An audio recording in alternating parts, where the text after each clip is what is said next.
Hello, thank you for joining us for this webinar discussion, Republic and Empire, Crisis, Revolution, and America's Early Independence.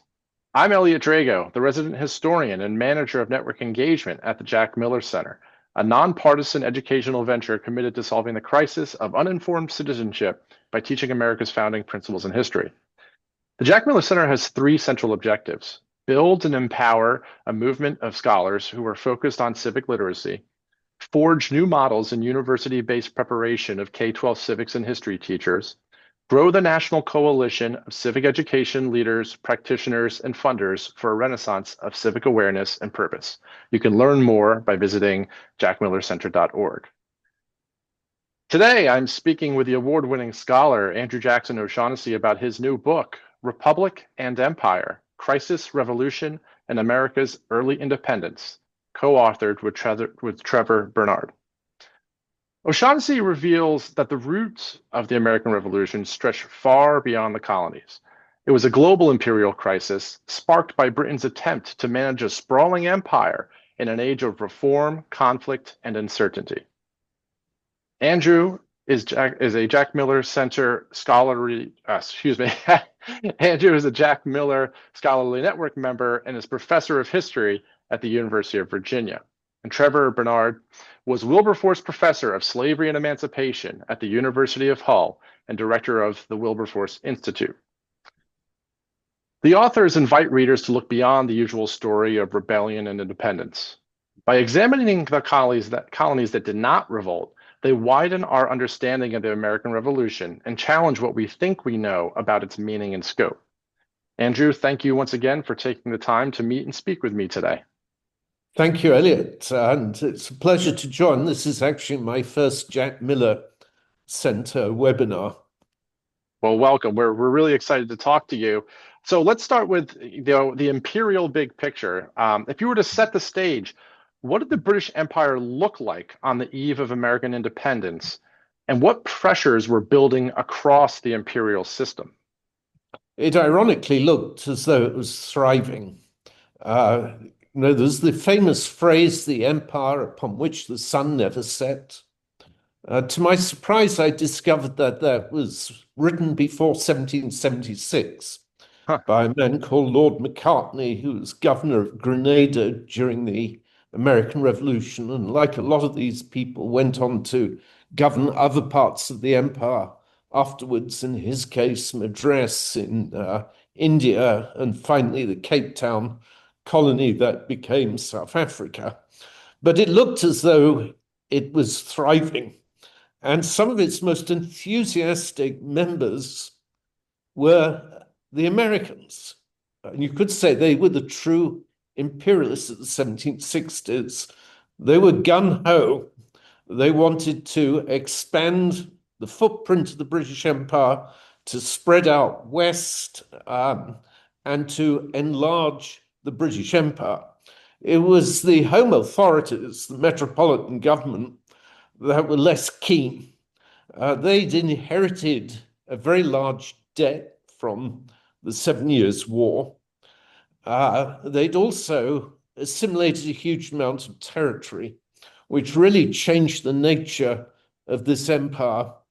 Most of the successful empires were really port empires like the Dutch, which are largely established for trade. Suddenly the British were governing quite a high proportion of the world population, so they absorbed Canada, and they absorbed parts of India with a very large population intake.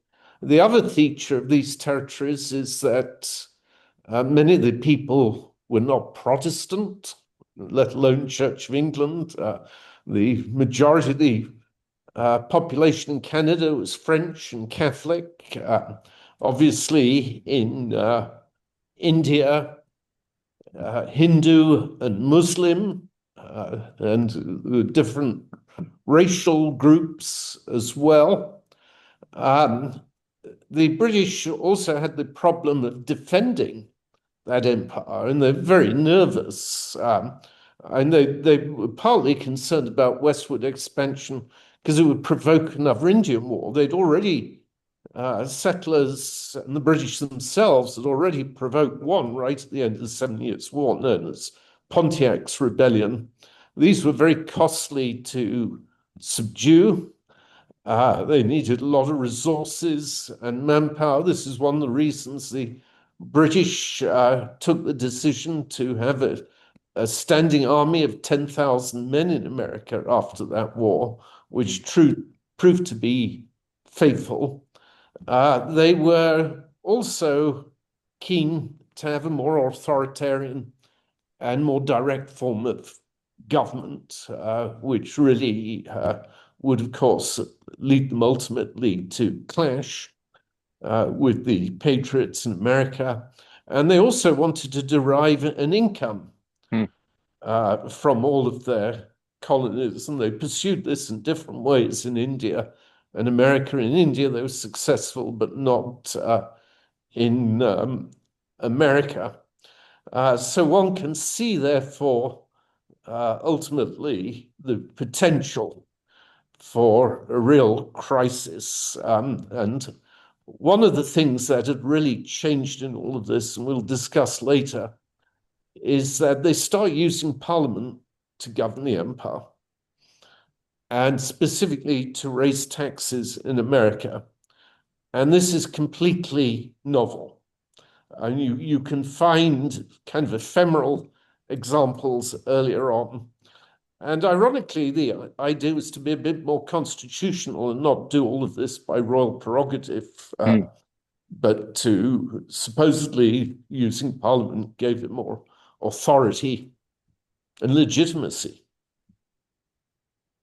Excellent. So, sticking with this imperial big picture, you argue that the American Revolution was fundamentally an imperial event.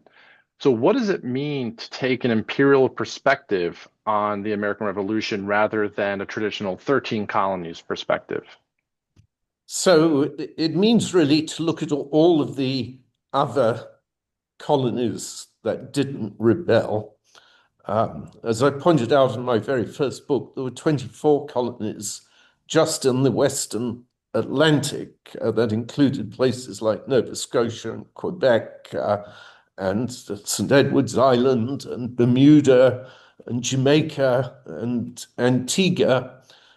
Jack Green would correct me and say there were actually 32 or 36. Hmm. And that's because there is no really good way to count colonies. He counts them by the number of legislatures. I count them by the number of governors. But the irony is that that would mean there were only 12 colonies in North America because Delaware shared a governor with Philadelphia. So if you use his number, it only makes my case all the greater. That means the majority of colonies that didn't rebel in the Americas. And of course, there was India, places like Ireland, all of which became very active during the American Revolution. I call this book Hamlet Without the Prince. And it's, the great benefit is by looking at these other colonies. Actually, you learn a lot about the American Revolution, but we don't tell the usual narrative about the American Revolution. So it's not, we're not going to narrate the Boston Tea Party. Hmm. We're going to be telling you what's happening in India, Ireland, and Jamaica at that point, and what this can tell us. Because all of the policies that Britain introduced in America, it was introducing very similar policies elsewhere in the empire, like, for example, strengthening defense, strengthening central government. Right. So switching to imperial governance, you show that Britain launched parallel initiatives across the empire in this period. So, what were the strengths of that approach and what were its weaknesses? So they realized in many ways that the whole empire was incoherent, and that it was very weakly governed compared to the French and Spanish empires, the Spanish viceroyalties in the Americas. But of course, as Benjamin Franklin said, you could govern America with pen and paper, because you can rely on the loyalty of people. What is interesting is that the British were always the most nervous about the relationship, which they then turn around and provoke their worst nightmare. They were always thinking about the possibility of losing America. They used the term much more America and Americans. They saw all of these possibilities. There's always the suspicion that the troops sent over to America were not just to guard the Western Territory, but actually to strengthen British government. And that was only reinforced when they withdrew a lot of those troops and stationed them in Boston and New York. Right. So you alluded to Parliament and Parliament's actions earlier. So you argue that colonist fears weren't necessarily groundless, right? In the sense that once Parliament established a small precedent, bigger ones could follow. So can you unpack that logic? Yes, I mean, that would seem a strange statement to Americans because I think they would take it for granted that, of course, everything was justified about the revolution. There were numerous provocations, and often doing survey American history, you just get a long laundry list of these outrageous British policies that are appearing and upsetting people. But interestingly, the first school of what we call imperial historians were Americans Hmm. based in America. They were really America's first professional school of historians, academics teaching at universities, the leading one being Charles Andrews. And they were, and people like Leonard Laborie, and they were rather dismissive about the extent to which the colonists had been provoked into rebellion, Hmm. and essentially argued that the taxes were very light. They involved very little money, and as Lord North pointed out, Americans were paying about 1/50th the taxes the average British taxpayer. They couldn't really complain, and in return, they were getting defense, and navy, and all kinds of support. It cost the British more to have customs officials in America than they obtained from the duties. And so it's often common to just dismiss the real arguments for the revolution. And what I stress particularly is the involvement of Parliament represented a new precedent. It was a genuine threat, and there were real constitutional reasons for this war. It was a genuine threat to the elected assemblies because it could bypass those elected assemblies Yep. and raise taxes directly from the Americas. And, it was those assemblies which really created the future patriots. They were the nursery for the Hmm. future governing of America. It has been said that the American Revolution, one of the reasons that it was so smooth, is America already had this system of government in place. They didn't have to recreate the wheel. That was a popular argument of Hannah Arendt in trying to explain why the revolution was successful in America. And that people often don't point out the historical parallels that most governments in Europe at one time had had some kind of elected assembly or at least some body, some institution that represented a restraint on royal power. And the regimes that later became autocratic, it's a case to follow the money because they found a way to raise money without calling any of these bodies. And you'll recall that when the French Revolution, just before it broke out, Louis XVI called the States General. They'd never been called during the 18th century. They went right back along with the Parlements of Paris to a much earlier period. Britain was really an exception and it has to do with its two civil wars, in the way that Parliament became a guaranteed part of the Constitution. The problem for Americans, and Bernard Bailyn was very good on this, is that the British got certain guarantees from what's known as the Revolution of 1688.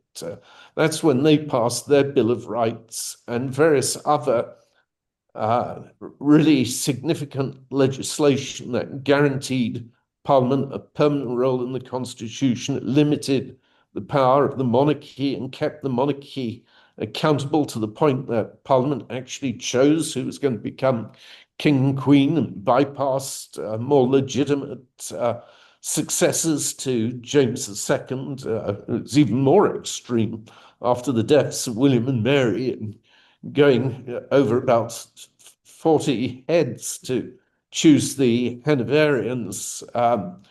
And so Britain had these guarantees, if you like, just like the American Constitution, although it wasn't formally laid out in the Constitution.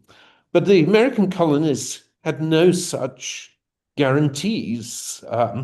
There was nothing, no similar settlement for them that ensured the continued existence of their assemblies. And naturally, they felt very vulnerable because they were 3,000 miles away. Mm-hmm. And, very aware that they had very little influence on British politics. It was discussed at various times having Americans sit in Parliament, but it was sort of almost dismissed as soon as it was suggested, because a few Americans sitting in Parliament would have had no effect whatsoever. Right. So, a large body of your work talks about who rebels and who doesn't, because many people assume that the American Revolution was contagious, but you look across the empire and it largely wasn't. So why didn't Britain's other colonies follow the mainland colonies into rebellion? Well, it's a good question. And I think that the best comparison is loyalists in America. Those people who didn't rebel in America itself. It was, of course, like most revolutions, also a civil war. And like the loyalists, they basically didn't feel there was a state of tyranny in 1776. Oddly, they shared many of the same frustrations, as did with the loyalists, with these British policies like the Stamp Act. They were opposed to them, but not to the point that they felt it justified rebellion. They felt there would be much more lost. What most of these people wanted, like Henry Grattan in Ireland, was as much autonomy as possible. So they were very keen to get unfettered of a lot of British legislation. Things were going in the wrong way for them. But they felt that at the end of the day, they benefited more by staying within the empire than leaving it. And so that, it was economically beneficial. It was beneficial in terms of having the navy and so forth. In each case, there are some differences as to why each colony remained loyal. My colleague, the late Trevor Bernard, in this book argued it's almost default for people. The natural state is not to rebel. Most people do not like violence. They do not want to engage in confrontation. But this was reinforced in the Caribbean by the fact that most of their exports went to Britain, not because the British government forced it by Trade and Navigation Acts, but because actually it was a protected market and they couldn't have competed openly with the French, which is why all these New Englanders were buying their rum and molasses from places like Martinique and Guadeloupe, and especially Saint-Domingue. Also, 9/10 of the population of most of the islands were enslaved people. And so you get this curious thing of the West Indies, Jamaica especially, protesting British policies and asking for more British troops. Hmm. I remember New York, the assembly almost collapsed because they refused to have to pay for British troops. Jamaicans and Antiguans actually voted more money. They were willing to help partly pay the salaries of troops. And Ireland is very similar. Um, in other words, the elites of these places felt besieged and felt vulnerable. In Ireland, only a quarter of the population was Protestant, the rest were Catholic. And they associated Catholics with rebellions, with authoritarian government, with hostility to the British Protestant regime. There'd been numerous uprisings in Irish history. There was a major one in 1798. And so the Protestants were more radical than most West Indian planters and very critical of Britain. And they formed volunteer associations, which had very few Catholics in them. 40,000 ultimately armed troops in Ireland. And they were supposedly there to protect Ireland against the French and Spanish and a Catholic invasion. But the British government recognized this was a double-edged sword. They also were holding their muskets up to the British. It was a real threat. Right. And they were using this to leverage demands. So one of the effects of the revolution was that the British actually had to loosen their grip and make concessions to the other colonies in the empire. That's fascinating. You mentioned earlier this notion of the American Revolution functioning as a civil war within the British world. What kinds of support did the Patriots have across the empire? Very limited. There are a few outstanding examples. A group in Bermuda who were incredibly supportive of the revolution, and they actually seized local gunpowder and munitions and sent it to the Continental Army in America. There were certainly elements in Jamaica and Nova Scotia, and definitely in Ireland, who were very pro-American, but they were not in a majority. So, like America itself, they were divided, with the difference that those who were sympathetic to America were very much in a minority. Interesting. So, sticking with the imperialist perspective or the imperial perspective, to what extent did American patriots grasp this broader imperial context of their rebellion? And did they deliberately try to leverage other parts of the empire in their bid for independence? Yes, the Patriots really hoped that this would be part of a broader rebellion for liberty throughout the empire, ultimately throughout the world. Sam Adams saw it as the beginning of rebellions throughout the British Empire. They had particular hopes for Canada.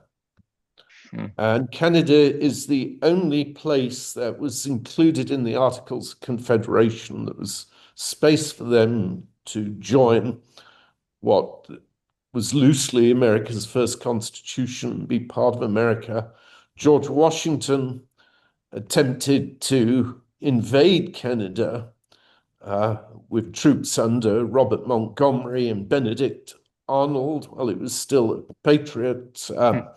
And I think Washington's expectation was that the French Catholics, who'd previously been on the receiving end of the British, would actually welcome American troops with open arms. And even at the end of the war, Benjamin Franklin tried to include Canada as part of the peace terms and have it ceded to America. They didn't want any British still on the continent, as you can imagine. And certainly there were exchanges of letters and correspondence with places like Jamaica, with Ireland, between Congress's members, and with Bermuda, especially before the actual fighting broke out and in the very early days. Interesting. So if we switch over to this idea of great power rivalry and global war, you make it a point to discuss the Seven Years' War. And so I want to know, what do most people get wrong about the global dimensions of the Seven Years' War? And what does that tell us about the global dimensions of the American Revolution? Well, Americans often get it wrong because they call it the French and Indian War. Right, So right. they tend to just think of it, much as they think of the American Revolution as a national event, occurring on the continent of America. Um, Europeans, on the other hand, are often not particularly aware of the American dimension, despite the fact this war began in America. And it was a French and Indian War for the first couple of years, because it was really a 9-year war if you included America. It broke Mm. up much earlier in an incident that involved George Washington. Um, I think what's often also forgotten is it's a global war that is really a contest about empire. And it's one of the first wars in European history where empire is really central. Now, a lot of domestic historians here in Britain and in Europe always try to insist on how unimportant America is in this period, and that Europeans are always focused on Europe. That is true. I mean, ultimately, Britain was more concerned with its position within Europe and than it was elsewhere. But what was changing is they increasingly saw the colonies as part of their, that this was a reflection of their power and was a key to gaining ascendancy within Europe. And they all wanted to be the premier country within Europe to control the balance of power within Europe. I argue that actually the Revolutionary War was more of a war of empire than the Seven Years' War, because a lot of the fighting in the Seven Years' War was in Europe. The British used Frederick the Great. They gave him a lot of money. They sent some troops to Europe themselves, and they certainly had a lot of naval encounters around Europe in the Mediterranean, the Channel.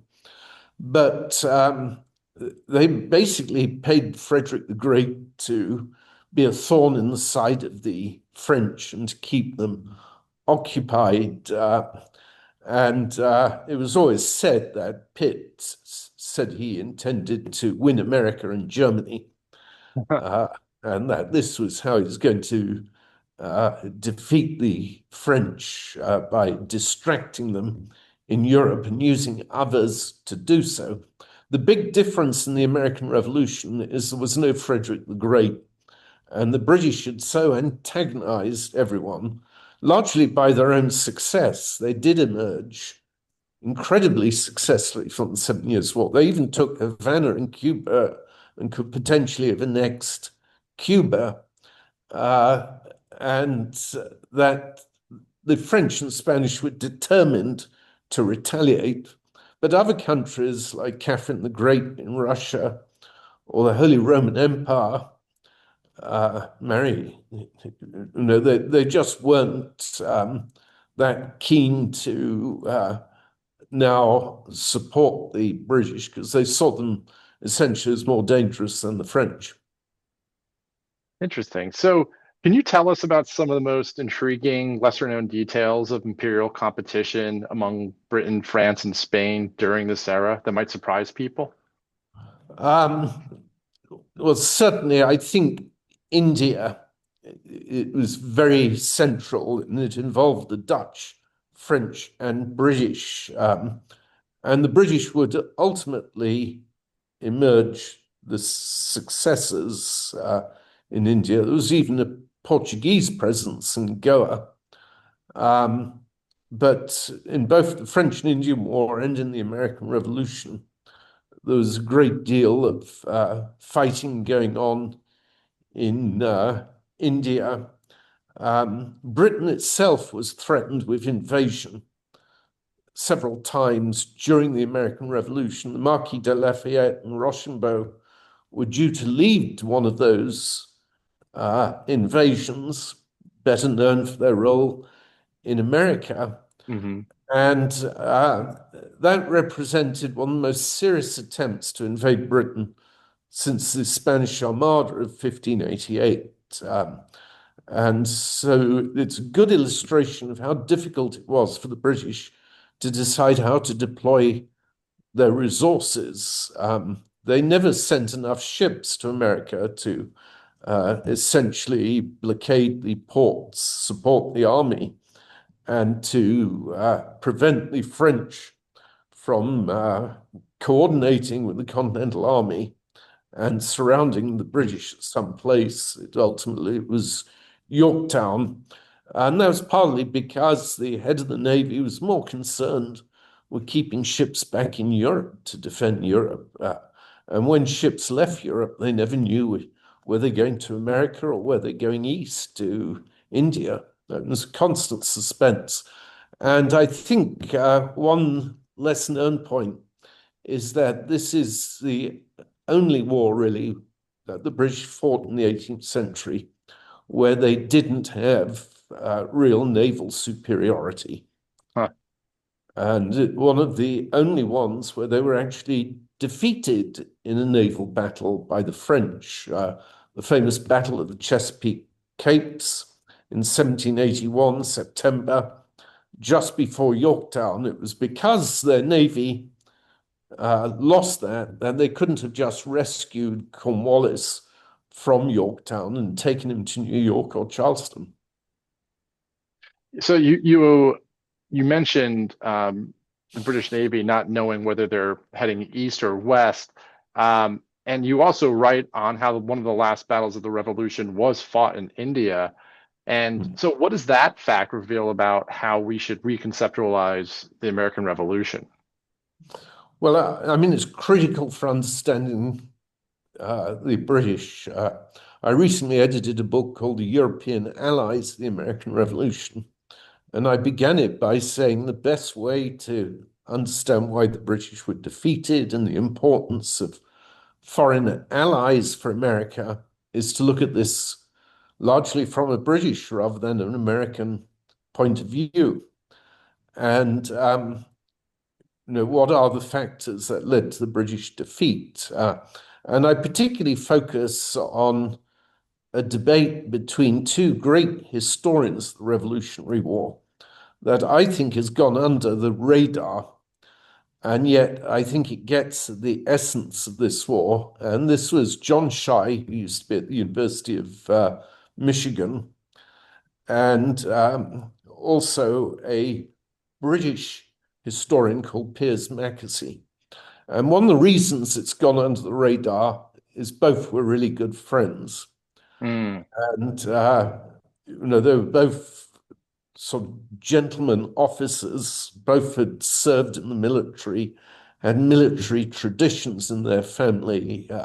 In Max's case, they went back several generations. He went to Wellington College, which had always had a strong military tradition when he was a child before going to Oxford. And one of the key parts of this debate is actually a typescript lecture given at Clark University in 1976, and that's why possibly historians have never picked up on it. But basically, John Shai, whose views are well known, said that for him, this was Britain's Vietnam, and he was going through the Vietnam period like a lot of people at that time, very emotionally involved with it and affected by it and upset by it.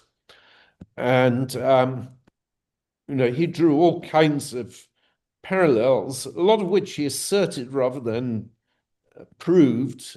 His big book never came out. So if you want to get his ideas, you go through his articles called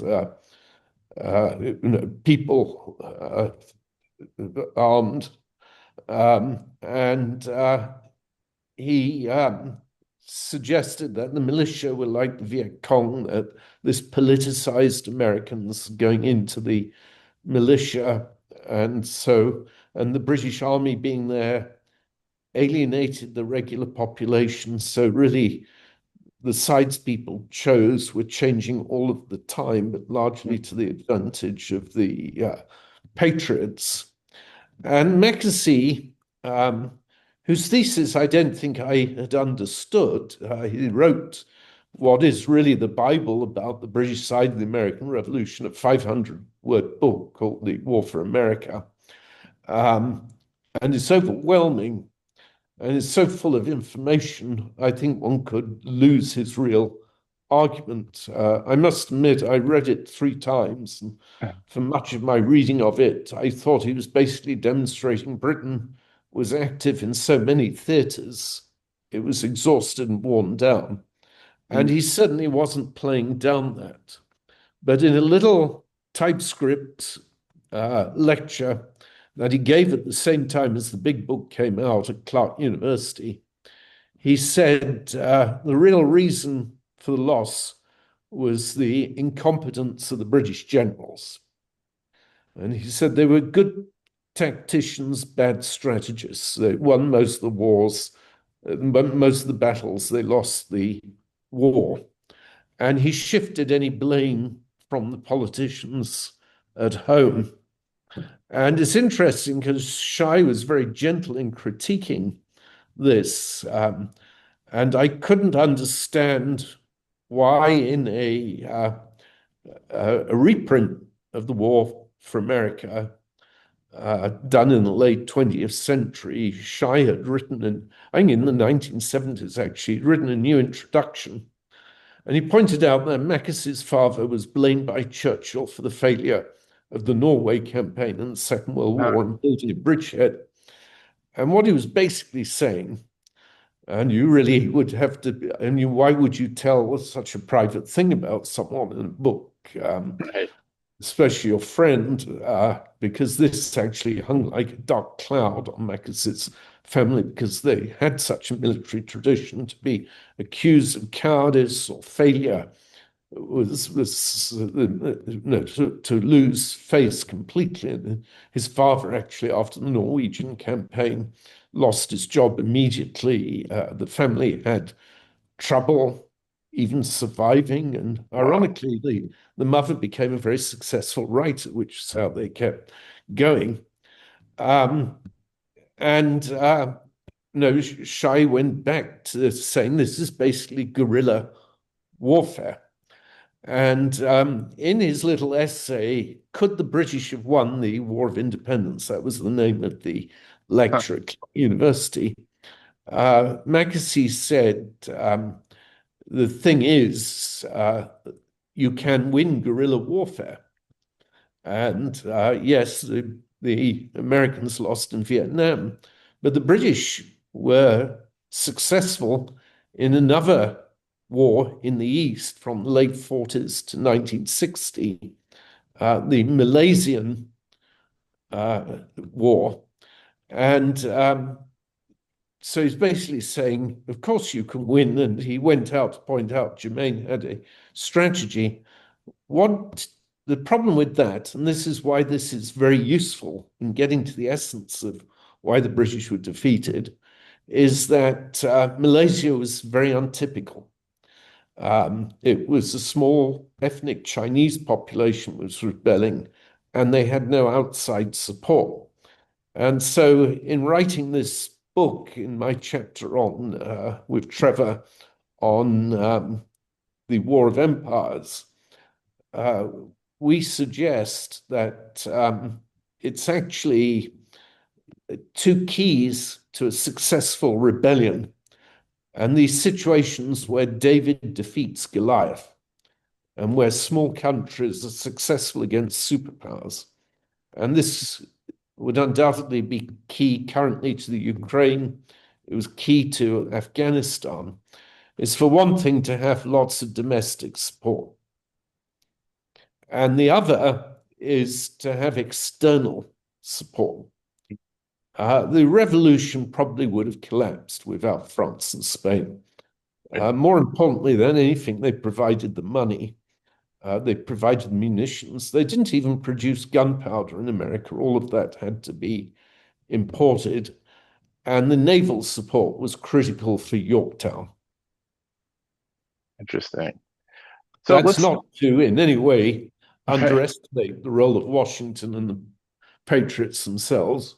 right, right. But it's almost as if foreign entanglements really mattered, huh? Yes, they do a lot. Um, so speaking of entanglements, we look at sort of the political economy of the revolutionary period and think about how Americans today understand the idea of bailing out major corporations. What were some of the unintended consequences of British efforts to rescue the East India Company and play tea politics? Well, I've always found the East India Tea Company fascinating in terms of a comparison to major corporations today.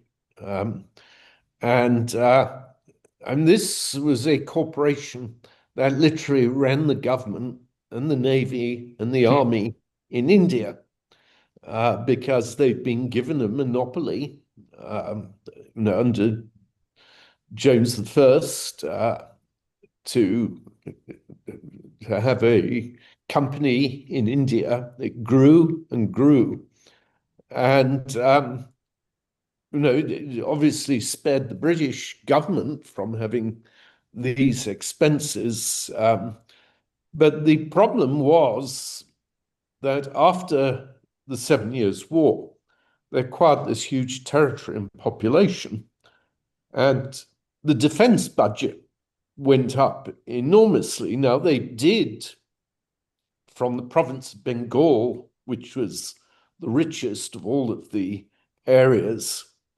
they did gain a massive revenue, but not big enough to actually cover all of their costs. And the government was also trying to get money out of them. Shareholders, it was a very popular place to invest. We're expecting large returns. And by the late 1760s, the combination of this had really led them to virtual bankruptcy. And this was a case of a company being too big to fail.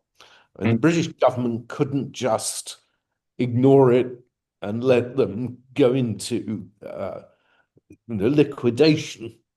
It was too much a part of its imperial domains. But the other problem for the British government is it was private property. And they were nervous about interfering in such a way as it seemed illegal, because landowners and manufacturers and merchants did not want the government doing what it wanted with private property. And this corporation was very powerful because a lot of members of it and a lot of investors were in Parliament and were looking out for its interests. So the government began very gingerly, basically acquiring more power, much as it was doing in America, over the corporation, and giving it some loans and giving it some support. And there would be a series of bills right up to the mid-19th century. But the story of the East India Company is it gradually came increasingly under government control until it was essentially closed altogether. Um, and the main issue was that it had become a real liability. It had operated quite successfully and efficiently before the French and Indian War, but Clive of India's great successes had really made it very difficult for a company to govern. Now, moving our focus to the Atlantic, so what did the British sugar plantation complex look like? And what was the relationship between slavery and empire during this time? So the West Indies was a major part of the Atlantic Empire. Some people even thought more important. My colleague Trevor Bernard, a lot of his career and a lot of the more general books he wrote were always emphasizing the centrality of the Caribbean and the way that it's been overlooked and how it's a very much important part with its sugar plantations of the empire in the Americas. He pointed out a lot of fascinating things and did the dog work and research to show that the fortunes being made in something like Jamaica were greater than those being made in South Carolina and Virginia. We'd always known that they had a much more political influence at home because some people were so rich they went to live in England and sat in Parliament and could make their voices heard. One Yeah. of his most fascinating essays was demographic. This is Mhm. Bernard. Yep. Um, I've never seen anyone contend this, but he basically says more white people went to the Caribbean than to North America. Now that's stunning because by the time of the American Revolution, there were just about 20,000 and 400,000 enslaved people. Mhm. We'd always known, and this has become even clearer, that the health environment there was so terrible, and disease environment, that mortality among enslaved people was much higher than in North America. And it was a population that did not grow naturally throughout much of the 18th century. It relied heavily on continued importation from Africa of enslaved people. It's really the centrality of the Caribbean. Um, Slavery, there are 400,000 of them. There was a big debate recently, largely prompted by the 1619 Project. Was slavery caused the American Revolution? And there's no doubt some historians have tended to be rather romanticize the British because of the Dunmore Proclamation and freeing slaves of patriot masters, which was always, that was just Dunmore in Virginia originally.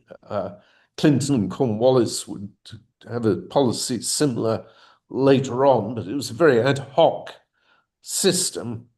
And it would be wrong to think that they were great. I mean, it may have been the biggest emancipation before the Civil War, although there were similarly large numbers in the War of 1812. But it was not done mostly for any motives of anti-slavery, because the British had almost as many slaves down in the Caribbean. And I think it's quite, and Brown Davis pointed this out many decades ago, that by splitting the empire, the planter slave interests became much weaker, both Mhm. within the British Empire, but also in North America. It started to look as something that was distinctive rather than common. I mean, remember in 1776, nearly all the colonies in the Western Atlantic had slaves, including Massachusetts, to very small numbers in New England, but they had them. And you wonder whether uh, anti-slavery and freeing slaves could have gained the same momentum had the empire stayed together. I mean, of course, it might have ended with one massive slave rebellion like Right. Haiti. There might have been another outcome, but it certainly weakened, I think, the slave interest when America and the West Indies were separated. So, looking at indigenous policy, to what extent did British policy toward indigenous peoples change across the period you study, and why?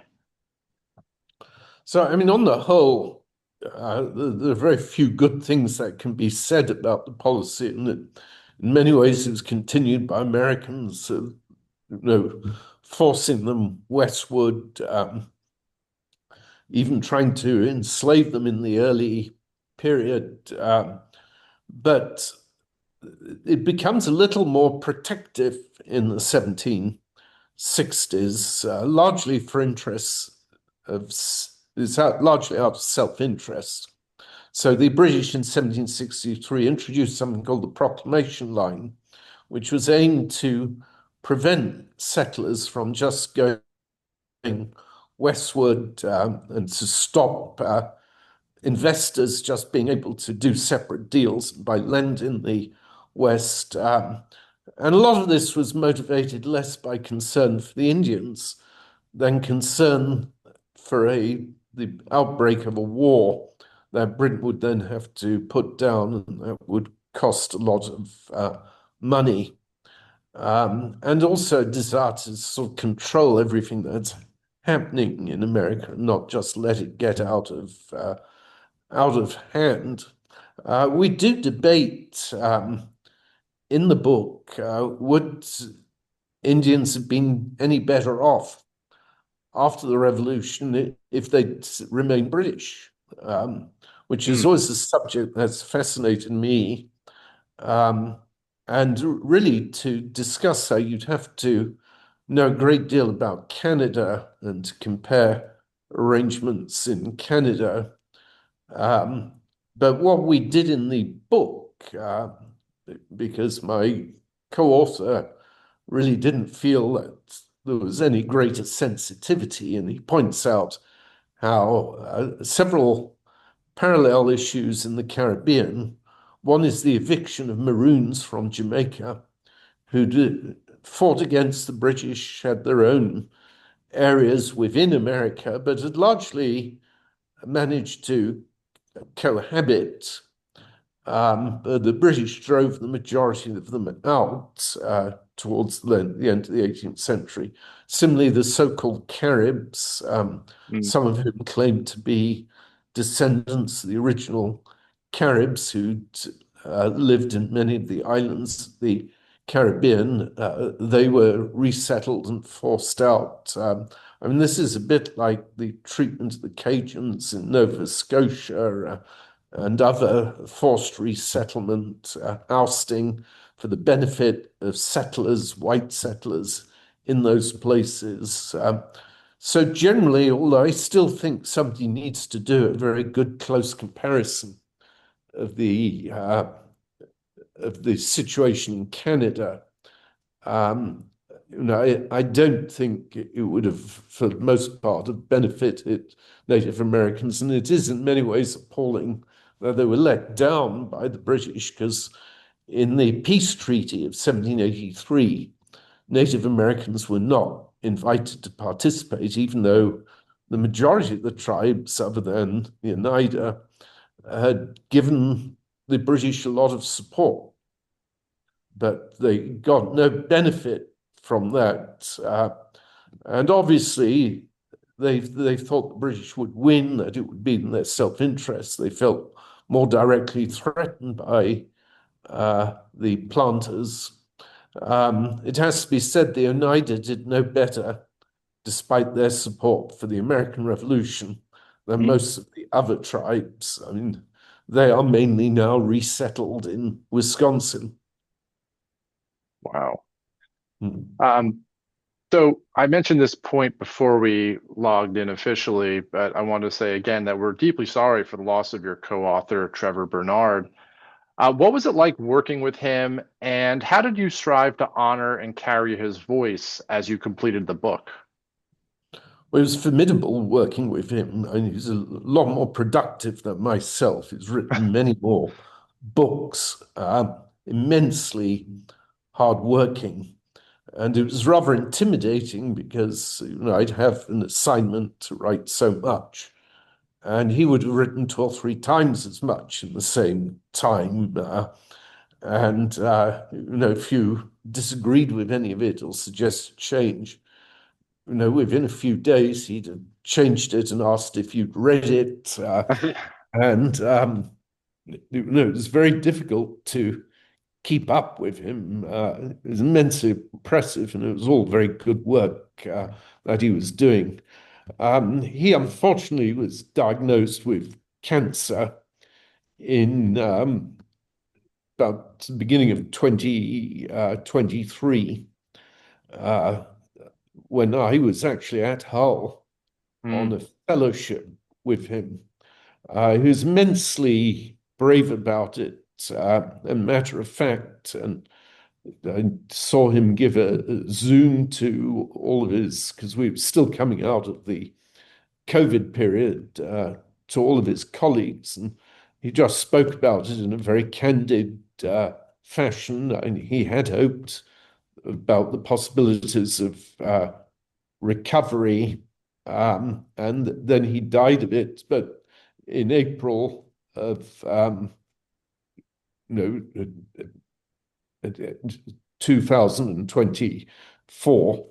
But the remarkable thing is that by that time he'd finished his part of the manuscript, I'd finished mine, and we'd Oh, my. actually submitted it. So I'm glad to say it does represent to a very large extent everything he had wanted. Obviously, I added a tribute to him in the volume, to his moral integrity, to his support as a friend, to his generosity as a scholar. My first encounter was doing my first book at in the mid 1990s.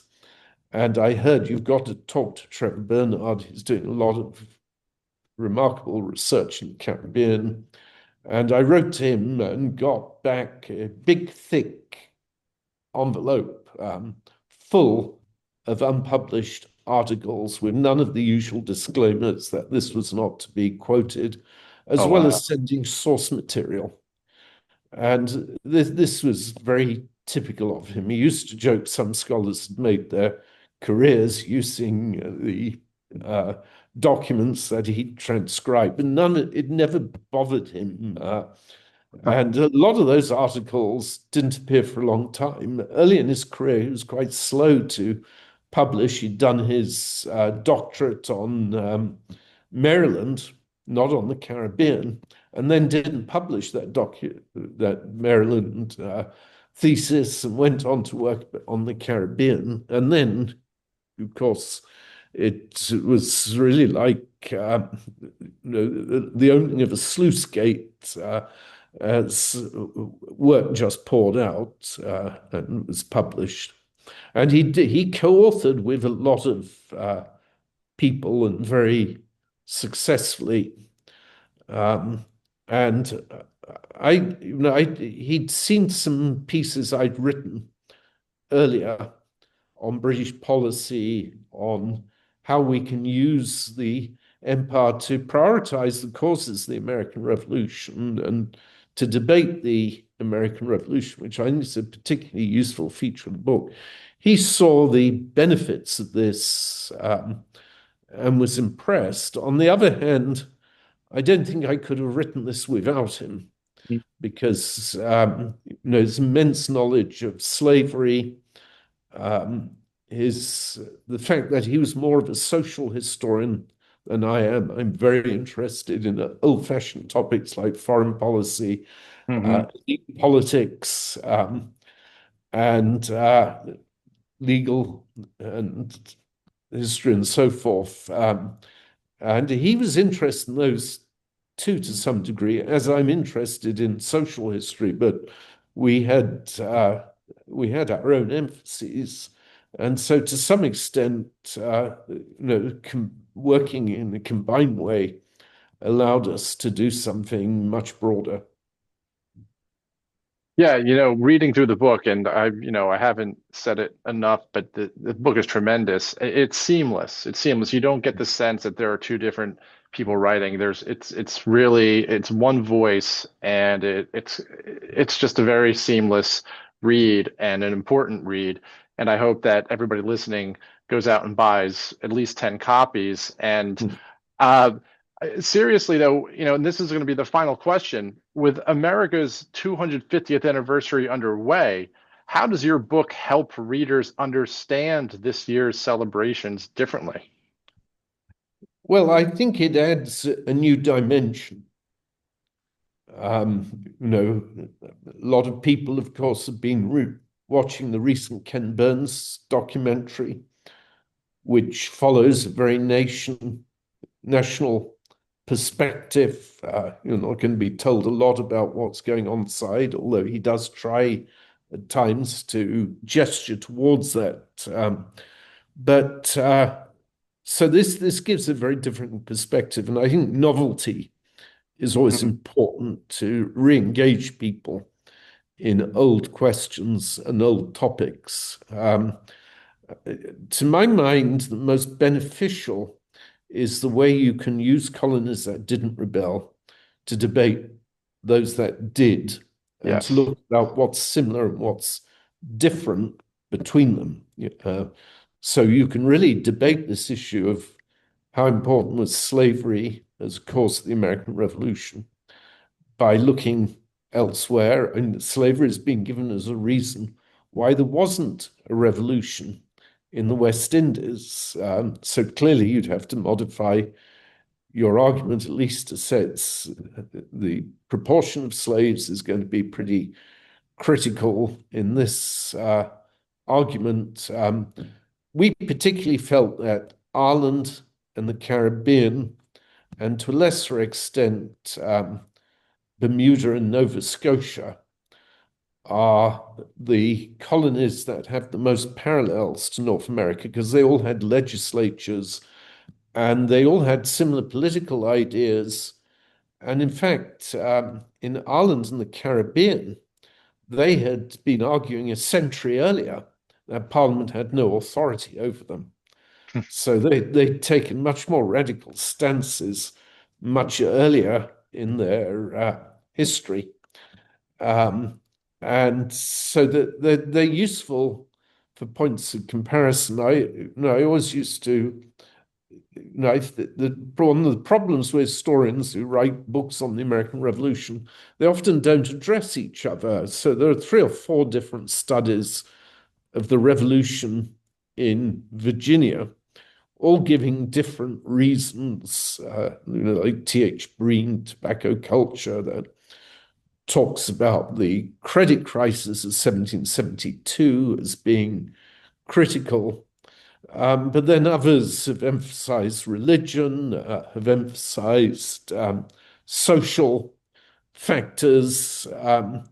And so this is quite a good way to adjudicate that because Mm. in the case of tobacco culture, the credit crisis more adversely affected some of the colonies in the Caribbean, especially new ones in the Windward Islands, and yet they didn't rebel.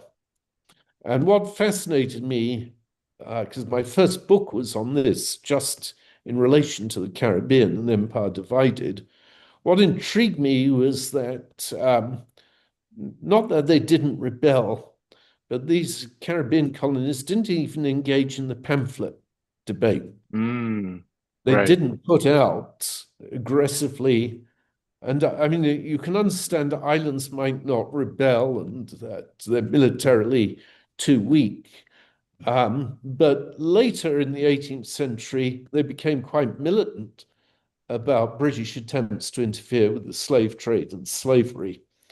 I mean, they were quite capable of producing pamphlets and radical arguments. And so it's just interesting to me how silent they were. Although obviously they thought the revolution a disaster, no colony wanted it. They felt that this Britain's preoccupation with fighting this war and the effects on trade were all negative for them. Excellent. Well, I want to say thank you once again, Andrew, for taking time out of your busy schedule to join us. This was a terrific conversation. Many thanks to the JMC communications team for their help. If you like this webinar and you want to learn more about how the Jack Miller Center supports the teaching of America's founding principles and history, I encourage you to go to our website, jackmillercenter.org, and sign up for our email list. A special thanks to the donors at the Jack Miller Center who make these programs possible. To support our work, just visit jackmillercenter.org.